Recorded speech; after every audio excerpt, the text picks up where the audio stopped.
let me kind of recap what we've just gone through. Here's what we know. Here's what we know from what I just mentioned. We know that senior citizens who live in our skilled nursing facilities will see a $9 cut, $9 out of 69, not $9 out of 1,000, $9 out of $69 in what they're allowed to keep on a monthly basis. And we all agree that we know that $9 out of $69 is a lot of money for a senior citizen who, let's be honest, doesn't have any money. That's what we know. Here's what we don't know. We don't know how our freezing nursing home rates, even though there's a minor increase, how our freezing nursing home rates is going to impact staffing levels at our nursing homes. We don't know that. We don't know how reimbursement as proposed in this bill for emergency and non-emergency transportation is going to impact that sector of our economy. And as the Chair of Appropriations mentioned, that is going to have an impact on a lot of small businesses, particularly in the center of the state of Connecticut. And right now, many of them are probably putting their budgets together, and they don't know either. We don't know, they don't know. We don't know what the impact is going to be. Here's another thing that we don't know. Well, here's what we do know. We know that we are funding regional EMS councils out of the Tobacco Trust. We're not 100% sure how that ties together, and we really don't even know what the regional EMS councils do. But we know we're funding it. We know that.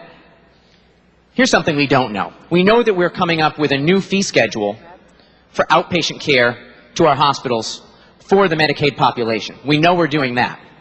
But we really have no idea how it's going to impact those hospitals. We're not sure about that. So we can agree that we don't know. And then we have this hospital tax, which has changed 6 or 7 times. Let me not overstate. 6 or 7 times. But we don't know how it's going to affect our own hospitals, because a lot of the decisions that are required in order to implement this tax haven't even been made.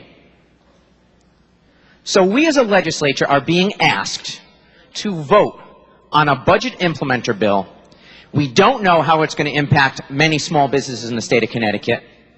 We don't know how it's going to impact access to care. We don't know how it's going to impact the hospitals in our communities, be it Manchester or Wyndham or Bristol or Derby, you name it. We don't know how it's going to impact that.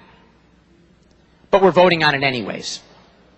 Those are too many questions yet to be answered in order to vote on this bill right now.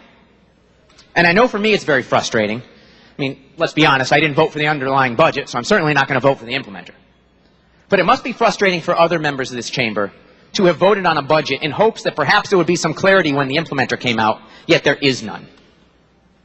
How's it going to affect your hospital? We don't know. No clue. How's it going to affect the nursing homes? We don't know. How's it going to affect patient access? We don't know. And on and on and on. We don't know what the impact of these policies will have on our state, on the public health readiness of our state. We do not know. And I think that's too bad.